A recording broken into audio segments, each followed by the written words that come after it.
पुढची बातमी आता आपण पाहूया। सांगोला शहर आणि तालुका कडकडीत बंद ठेवण्यात आलेला आहे। संतोष देशमुख सोमनाथ सूर्यवंशींच्या हत्येच्या निषेधार्थ मोर्चा देखील काढण्यात आलाय।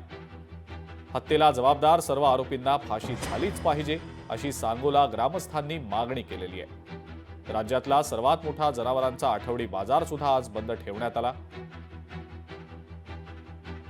या सगळ्याचा आढावा आमचे प्रतिनिधी अभिराज उबाळे यांनी घेतला, आपण पाहूया। सरपंच संतोष देशमुख आणि परभणीचे सोमनाथ सूर्यवंशी यांच्या हत्येच्या निषेधार्थ आज सांगोल्यामध्ये हा मूक मोर्चा निघालेला आहे। आपण पाहू शकता मोठ्या प्रमाणात या ठिकाणी बहुजन बांधव ज्यांनी हा मोर्चा काढलेला आहे ते सामील झालेले आहेत। प्रत्येकाच्या हातामध्ये बॅनर आहेत।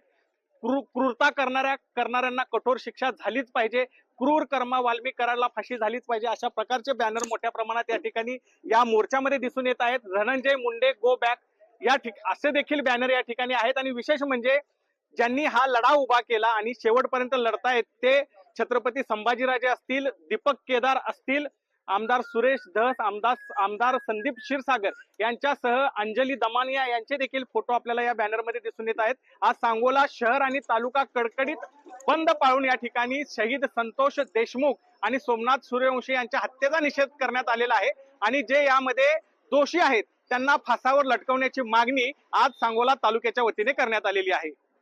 व्हिडिओ जर्नलिस्ट अजित देशपांडे सह अभिराज उबाळे, लोकशाही मराठी, पंढरपूर। लोकशाही मराठी ऐका, पहा, जागरूक रहा।